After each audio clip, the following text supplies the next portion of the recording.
नमस्ते प्यारे बच्चों, हिंदी प्रथम भाषा कुमार भारती के भाषा का प्रश्न भाग 4 के इस वीडियो में मैं आप सभी का स्वागत करती हूँ। प्यारे बच्चों, पिछले वीडियो में हमने ये देखा कि किस तरह से महादेव वर्मा जी ने भाषा के प्रश्न भाषण में बताया है कि जीवन को चलाने के लिए भाषा हमारे लिए बहुत ही जरूरी होती है। भाषा को व्यक्त करने के लिए कंठ और स्वर है, जिसके माध्यम से हम अपने विचार को व्यक्त करते हैं। अगर मानव अपने विचार को व्यक्त न कर पाए तो मानव का विकास नहीं हो सकता है। वो अंदर अंदर घुट जाता है, क्योंकि अपने विचारों को व्यक्त करने के लिए भाषा की जरूरत होती है। आप देखिए, कभी स्पीच सुनने जाइए और कोई इंग्लिश में बोल रहा, आपको बिल्कुल समझ में नहीं आया, आपको लगता है पूरा शून्य पड़े हुए हो, आपको कुछ समझ में नहीं आता है। इसलिए भाषा का हमारे जीवन में होना बहुत जरूरी है, क्योंकि भाषा के माध्यम से ही हम अपने विचारों को व्यक्त करते हैं। देश का विकास भी भाषा के माध्यम से ही होता है। भाषा ही एक ऐसा माध्यम है जो हमें एक दूसरे से जोड़ता है। आप देखेंगे, भाषा ही नफरत पैदा करता है, क्योंकि जब हम किसी से कुछ बोलते हैं, अच्छा बोलते हैं तो प्रेम पैदा होता है, और बुरा बोलते हैं तो नफरत पैदा होता है। तो भाषा ही एक ऐसी है जो एक सेतु का काम करती है, एक बांध का जोड़ने का काम करती है। चाहे एक देश से दूसरे देश से हो, चाहे एक व्यक्ति से दूसरे व्यक्ति तक हो, अच्छा भी प्रभाव डालती है और बुरा भी प्रभाव डालती है। भाषा ही एक ऐसा माध्यम है जो हम किसी के हृदय तक पहुंच जाते हैं, और भाषा ही एक ऐसा माध्यम है जो हम एक दूसरे से दूर भी हो जाते हैं। तो भाषा हमारे लिए जीवन में बहुत जरूरी है, जिसके माध्यम से हम अपना विकास और अपने जीवन का विकास कर सकते हैं। तो प्यारे बच्चों, आइए देखते हैं कि इस परीक्षण में महादेव वर्मा जी ने क्या कहा है। आइए बच्चों, भाषा का प्रश्न परिच्छेद 4 का वाचन एवं स्पष्टीकरण देखते हैं। कहने की आवश्यकता नहीं कि हिम किरीटिनी भारत भूमि ऐसी ही राष्ट्र प्रतिमा है। ऐसे महादेश में अनेक भाषाओं की स्थिति स्वाभाविक है, किंतु उनमें से प्रत्येक भाषा एक वीणा के ऐसे सधे तार के समान रहकर ही सार्थकता पाती है, जो रागिनी की संपूर्णता के लिए ही अपनी झनकार में अन्य तारों से भिन्न है। अगला पैराग्राफ। सभी भारतीय भाषाओं ने अपनी चिंतना तथा भावना की उपलब्धियों से राष्ट्र जीवन को समृद्ध किया है। उनकी देशगत भिन्नता उनकी तत्वगत एकता से प्राणवती होने के कारण महार्घ है। ज्वाला धरती की गहराई में कोयले को हीरा बनाने की क्रिया में संलग्न रहती है, और सीप जल की अतल गहनता में स्वाति की बूंद से मोती बनाने की साधना करती है। न हीरक धरती की ज्वाला को साथ लाता है, न मुक्ता जल की गहराई को, परंतु वे समान रूप से मूल्यवान रहेंगे। हम जिस संक्रांति के युग का अतिक्रमण कर रहे हैं, उसमें मानव जीवन की त्रासदी का कारण संवेदनशीलता का आधिक्य न होकर उसका अभाव है। हमारी राजनीतिक स्वतंत्रता के साथ हमारी मानसिक परतंत्रता का ऐसा ग्रंथि बंधन हुआ है, जिसे न हम खोल पाते हैं न काट पाते हैं। परिणामतः हमारे विकास के मार्ग को हमारी छाया ही अवरुद्ध कर रही है। अतीत में हमारे देश ने अनेक अंधकार के आयाम पार किए हैं, परंतु इसके चिंतकों, साधकों तथा साहित्य सृष्टाओं की दृष्टि के आलोक ने ही पथ की सीमाओं को उज्जवल रखकर उसे अंधकार में खोने से बचाया है। भाषा ही इस आलोक के लिए संचारिणी दीप सिखा रही है। पावका न सरस्वती। आइए बच्चों, भाग 4 से कठिन शब्दों के अर्थ देख लेते हैं। भाग 4 का कठिन शब्द शब्दार्थ,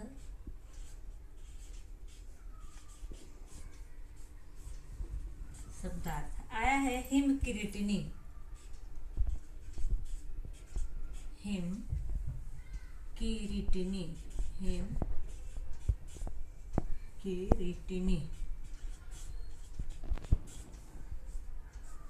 हिम किरीटिनी। हिम किरीटिनी मतलब माता। और है प्रतिमा। प्रतिमा, प्रतिमा मतलब मूर्ति, स्मारक कुछ भी होता है, मूर्ति, प्रतिमा, मूर्ति। अगला है ज्वाला। ज्वाला, ज्वाला आग, आग। अगला है संलग्न। संलग्न लगी हुई या लगा हुआ, लगा हुआ। गहनता, गहनता, गहराई। अगला है रागिनी। रागिनी मतलब संगीत, संगीत। अगला महार्घ, सॉरी महार्घ। महार्घ मतलब बहुमूल्य, बहुमूल्य। अगला साधना, साधना अभ्यास, अभ्यास। अगला हीरक, हीरक हीरा। अगला है हीरक, हीरक मतलब हीरा। मुक्ता, मुक्ता मतलब मोती, मुक्ता मतलब मोती। संक्रांति, संक्रांति, संक्रांति मतलब बदलाव, बदलाव। अगला है अतिक्रमण, अतिक्रमण, अतिक्रमण किसी चीज का अतिक्रमण, अधिकता, मर्यादा का उल्लंघन, मर्यादा का उल्लंघन। अगला है संचारिणी, संचारिणी, संचारिणी संचार करने वाली, चलने फिरने वाली, चलने फिरने वाली या संचार करने वाली, चलने फिरने, चलने फिरने वाली। हो गया। इसका स्पष्टीकरण देखते हैं, आइए। कहने की आवश्यकता नहीं कि हिमकिरीटिनी भारत भूमि ऐसी ही राष्ट्र प्रतिमा है। ऐसे महादेश में अनेक भाषाओं की स्थिति स्वाभाविक है, किंतु उनमें से प्रत्येक भाषा एक वीणा के ऐसे सधे तार के समान रहकर ही सार्थकता पाती है, जो रागिनी की संपूर्णता के लिए ही अपनी झंकार में अन्य तारों से भिन्न है। प्यारे बच्चों, लेखिका महादेवी वर्मा जी कहती हैं कि यह कहने की आवश्यकता नहीं कि भारत माता ऐसी ही राष्ट्र प्रतिमा है। ऐसे महान देश में अनेक भाषाओं की स्थिति स्वाभाविक है, लेकिन उनमें से प्रत्येक भाषा एक वीणा के जैसे सधे तार के समान रहकर सार्थकता पाती है। संगीत की संपूर्णता के लिए अपनी झंकार में अन्य तारों से यह भिन्न है। अगला, सभी भारतीय भाषाओं ने अपनी चिंतना तथा भावना की उपलब्धियों से राष्ट्र जीवन को समृद्ध किया है। उनकी देशगत भिन्नता उनकी तत्वगत एकता से प्राणवती होने के कारण महार्घ है। प्यारे बच्चों, सभी भारतीय भाषाओं ने अपने चिंतन एवं भावना के द्वारा राष्ट्र के जीवन को संपन्न किया है। उनकी देश संबंधी भिन्नता उनकी तत्वगत एकता को प्राणवती होने में, मतलब इसको ताकतवर बनाने में ये भाषाएं ही बहुत महत्वपूर्ण हैं।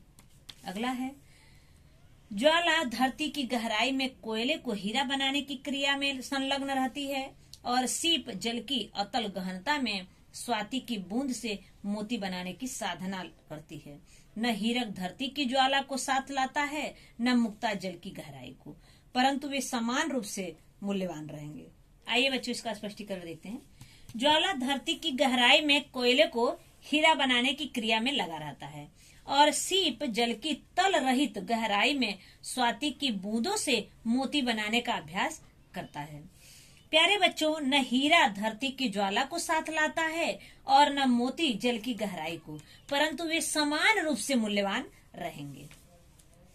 अगला, हम जिस संक्रांति के युग का अतिक्रमण कर रहे हैं उसमें मानव जीवन की त्रासदी का कारण संवेदनशीलता का आधिक्य न होकर उसका अभाव है। हमारी राजनीतिक स्वतंत्रता के साथ हमारी मानसिक स्वतंत्रता का ऐसा ग्रंथि बंधन हुआ है जिसे न हम खोल पाते हैं न काट पाते हैं। परिणामतः हमारे विकास के मार्ग को हमारी छाया ही अवरुद्ध कर रही है। प्यारे बच्चों, लेखिका महादेवी वर्मा जी कहती हैं कि हम जिस बदलते युग के सीमा का उल्लंघन या अतिक्रमण कर रहे हैं, उसमें मानव जीवन के दुख का कारण उसके अंदर संवेदनशीलता का अभाव होता जा रहा है। आज का मानव, प्यारे बच्चों, आप देखेंगे संवेदनशीलता का अभाव होता जा रहा है। किसी के प्रति कोई सिंपैथी, कोई सहानुभूति नहीं रहती है, बल्कि एक दूसरे को धोखा देने की प्रक्रिया आप देखेंगे तो दिन प्रतिदिन दिखाई देता है। हमारी राजनीतिक स्वतंत्रता के साथ मानसिक प्रतिबद्धता का ऐसा गठबंधन हुआ है जिसे न हम खोल पाते हैं और न हम काट पाते हैं। परिणामतः हमारे विकास के मार्ग में हमारी छाया ही रुकावट डाल रही है। अगला है, अतीत में हमारे देश ने अनेक अंधकार के आयाम पार किए हैं, परंतु इसके चिंतकों, साधकों तथा साहित्य सृष्टाओं की दृष्टि के आलोक ने ही पथ की सीमाओं को उज्जवल रहकर उसे अंधकार में खोने से बचाया है। भाषा ही इस आलोक के लिए संचारिणी दीप सिखा रही है। पावका न सरस्वती। प्यारे बच्चों, इसका स्पष्टीकरण देखते हैं। अतीत में हमारे देश ने अनेक कठिनाइयों का सामना किया है, परंतु इसके चिंतकों, साधकों तथा साहित्य के रचनाकारों की दृष्टि के प्रकाश ने ही पथ की सीमाओं को उज्जवल रखकर उसे अंधकार में खोने से बचाया है। प्यारे बच्चों, भाषा ही इस प्रकाश के लिए चलने फिरने वाली दीपक की लौ के समान रही है। भाषा ही समय समय पर समाज को आईना दिखाने का काम की है, अर्थात समाज एवं देश के विकास में भाषा ही सहायक रही है। अब यहाँ पाठ के अंत में महादेवी वर्मा जी कहती हैं कि हे देवी सरस्वती, हमारे यज्ञ को सफल बनाओ। आइए बच्चों, भाग 4 से संबंधित आकलन कृति देखते हैं। आकलन कृति। आकृति पूर्ण कीजिए। सभी भारतीय भाषाओं ने अपनी इन उपलब्धियों से राष्ट्र जीवन को समृद्ध किया है। सभी भारतीय भाषाओं ने अपनी इन उपलब्धियों से राष्ट्र जीवन को समृद्ध किया है। किससे? चिंतन की उपलब्धियों से, भावना की उपलब्धियों से। किससे? चिंतन की उपलब्धियों से, भावना की उपलब्धियों से। अगला, ज्वाला धरती की अतल गहराई में तथा सीप जल की अतल गहराई में ये कार्य करते हैं। क्या करते हैं देखते हैं। पहला, कोयले से हीरा बनाने का काम होता है। कोयले से हीरा तराशने का काम होता है। और स्वाति की बूंद से मोती बनाने का, वहां मोती की मुक्ता दिया है, स्वाति की बूंद से मोती या मुक्ता बनाने का काम। अगला, तीसरा, हीरा और मोती धरती पर यह नहीं लाते। क्या नहीं लाते? हीरा धरती पर ज्वाला नहीं लाता, मोती जल की अतल गहराई को नहीं लाती। हीरा धरती की ज्वाला को नहीं लाता, मोती जल की अतल गहराई को नहीं लाती। अगला, अभिव्यक्ति को एक व्यक्ति से समाज तक पहुंचाने वाले घटक। जो हमारी अभिव्यक्ति है, जो हम व्यक्त करते हैं भावनाओं को, वो एक व्यक्ति से समाज तक पहुंचाने वाले वो कौन से घटक हैं? तो कंठ और स्वर। इसी द्वारा हम एक व्यक्ति से समाज तक या दूसरे व्यक्ति से पहुंचाते हैं। पांचवा, निम्नलिखित शब्दों में उपसर्ग जोड़कर सार्थक शब्द बनाओ। देखिए, इसमें उपसर्ग जोड़ना है। पहले हम लोग प्रत्यय जोड़े थे, अब देखिए उपसर्ग है। युवक, प्रत्यय हमेशा बाद में जुड़ता है, उपसर्ग हमेशा पहले जुड़ता है। प्रत्यय हमेशा बाद में जुड़ता है, जो पिछले वीडियो में हम पढ़ चुके हैं। उपसर्ग हमेशा पहले जुड़ता है। अब देखिए यहाँ पे दिया है युवक, तो पहले जुड़ेगा और सार्थक शब्द ही बनाना है, तो आप नव जोड़ दिए तो क्या हो गया? नव युवक। अगला, देश। अब देश में वी जोड़ दिए, अलग करना होगा तो वी अलग कर दोगे।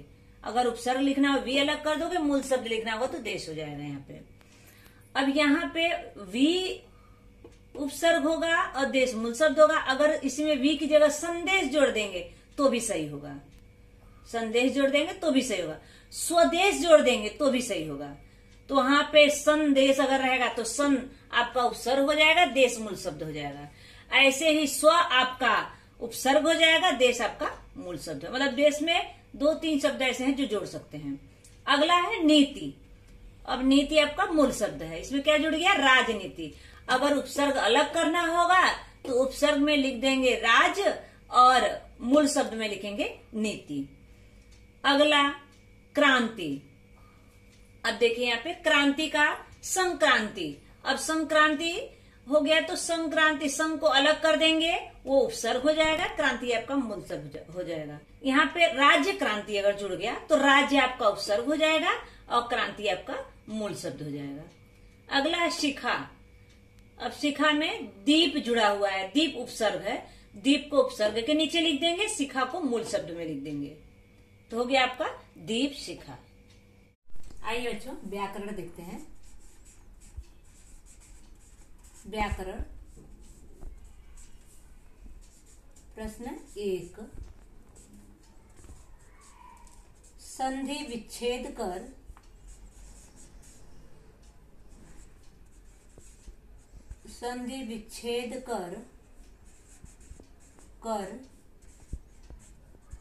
संधि के नाम लिखो। संधि के नाम लिखो। यह है अधिकांश। दूसरा उल्लेखनीय।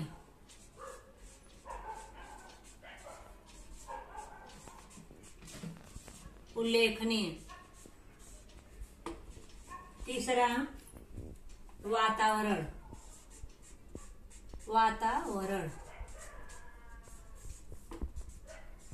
चौथा नायक।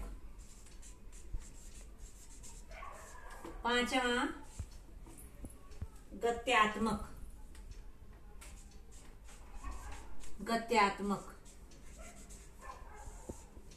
अब यहाँ पे देखेंगे, संधि विच्छेद करेंगे इसका संधि विच्छेद होगा अधिकांश का अधिक धन अंश। कौन सी संधि होगी? कौन सी संधि? देखिए यहाँ पे क में अ है, यहाँ पे अ धन अ बराबर अधिकांश आ बना है, इसलिए कौन सी संधि होगी? ये स्वर संधि। आपको संधि के स्वर संधि के प्रकार नहीं लिखना है। स्वर संधि, विसर्ग संधि और व्यंजन संधि के प्रकार नहीं लिखना है, सिर्फ स्वर संधि, व्यंजन संधि और विसर्ग संधि, उसके अंदर उप प्रकार नहीं लिखना है। अब यहाँ पे देखिए उल्लेखनीय, उत्धन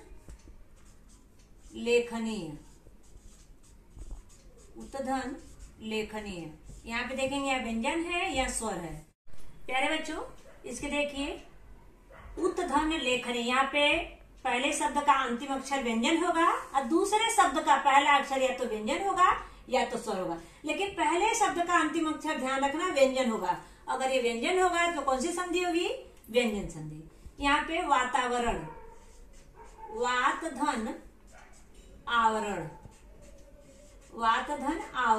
यहाँ पे देखेंगे तो में अ लगा हुआ है और यहाँ पे आ है, तो ये भी स्वर है, यहाँ पे स्वर है, यहाँ पे स्वर है, इसलिए कौन सी संधि होगी आपकी? स्वर संधि। अब ऐसे देखेंगे तो वातावरण अ धन आ बराबर आ बना है, इसलिए कौन सी संधि होगी? दीर्घ संधि होगी। नायक, ने धन अक, ए धन अ बराबर क्या बना है? यह बना है, संधि होगी, भी पढ़ाना है आपको। तो ये कौन सी संधि होगी? स्वर संधि का चौथा प्रकार होगा यड़ संधि। लेकिन हम लोग कौन सी संधि लिखेंगे? सिर्फ स्वर संधि ही लिखेंगे। आपको सिर्फ यही पहचानना है, जहाँ पे पहले शब्द का अंतिम अक्षर स्वर हो, दूसरे शब्द का पहला अक्षर स्वर हो, वो स्वर संधि ही होगी।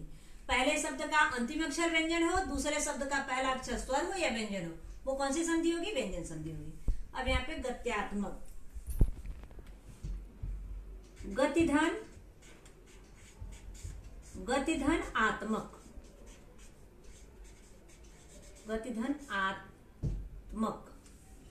गत्यात्मक, गतिधन आत्मक। यहाँ पे देखेंगे ई, यहाँ पे आ मिला के क्या बना है? या बना है, इसलिए भी कौन सी संधि होगी? स्वर संधि होगी। कैसे स्वर संधि होगी? फिर ध्यान रखोगे, यहाँ पे पहले शब्द का अंतिम अक्षर भी स्वर है और दूसरे शब्द का पहला अक्षर भी स्वर है, इसलिए कौन सी संधि होगी? स्वर संधि होगी। फिर बच्चों दूसरा है अर्थों के आधार पर वाक्य परिवर्तन करिए। वाक्य परिवर्तन कीजिए। परिवर्तन कीजिए।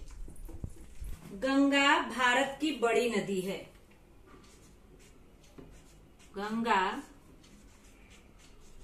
भारत की बड़ी नदी है। बड़ी नदी है। अब आपको निषेधवाचक वाक्य में इसके प्रयोग करना है। निषेधवाचक वाक्य में परिवर्तित करना है। अब इसका आएगा उत्तर, भारत की कोई अन्य नदी, भारत की कोई अन्य नदी गंगा से बड़ी नहीं। अन्य नदी गंगा से बड़ी नहीं है। बड़ी नहीं है। अब देखेंगे यहाँ निषेधवाचक आया नहीं। दूसरा आपका है, श्याम मोहन से आयु में बड़ा है। श्याम मोहन से आयु में बड़ा है। आयु में बड़ा है। आपको विस्मय आदि वाचक में करना है। विस्मय आदि वाक्य में, ठीक है, विस्मय आदि वाक्य में करना है आपको। अब डालोगे, अरे श्याम मोहन से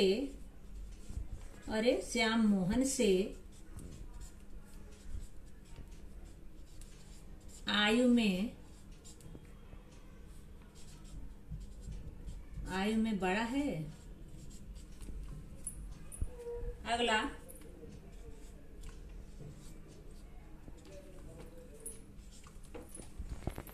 मोहन परिश्रमी बालक है। मोहन परिश्रमी बालक है। ठीक है। अब ये हो गया आपको प्रश्नवाचक में करना है। आपको प्रश्नवाचक वाक्य में परिवर्तित करना है। ये आप क्या लिखोगे उत्तर में, मोहन क्या परिश्रमी बालक है। मोहन क्या परिश्रमी बालक है। मोहन क्या परिश्रमी बालक है। ये क्या आया होगा, क्वेश्चन मार्क, ध्यान रखो। प्यारे बच्चों, महादेव वर्मा जी ने कहा है भाषा के बारे में कि भाषा ही एक ऐसा माध्यम है जिसके द्वारा हम एक दूसरे से जुड़ते हैं, एक दूसरे से हमारा व्यवहार होता है, बातों का आदान प्रदान होता है। प्यारे बच्चों, भारत अतीत में बहुत कठिनाइयों का सामना किया है, लेकिन हमारे रचनाकारों और हमारे विद्वानों ने अपने पथ पर अपने लेख के द्वारा भाषा के विकास करने में अपना पूरा योगदान दिया है। मतलब भाषा हमारे जीवन में बहुत महत्वपूर्ण है। भाषा के बिना हम समझिए कि जीवन कुछ नहीं है, क्योंकि बिना भाषा के या बिना विचारों को व्यक्त किए हम कुछ नहीं कर सकते हैं। तो इसमें हमने देखा, चौथा परिच्छेद के बारे में हमने जानकारी प्राप्त की, उसका वाचन किए, उसका स्पष्टीकरण किए, उससे संबंधित कठिन शब्दों को देखे और उस परिच्छेद से संबंधित आकलन कृति और व्याकरण को देखे। प्यारे बच्चों, तो भाषा का प्रश्न पाठ में 4 भाग बना है। अब ये पाठ यहीं पे भाग 4 बना के खत्म हो गया है। अगले पाठ के बारे में देखेंगे। धन्यवाद।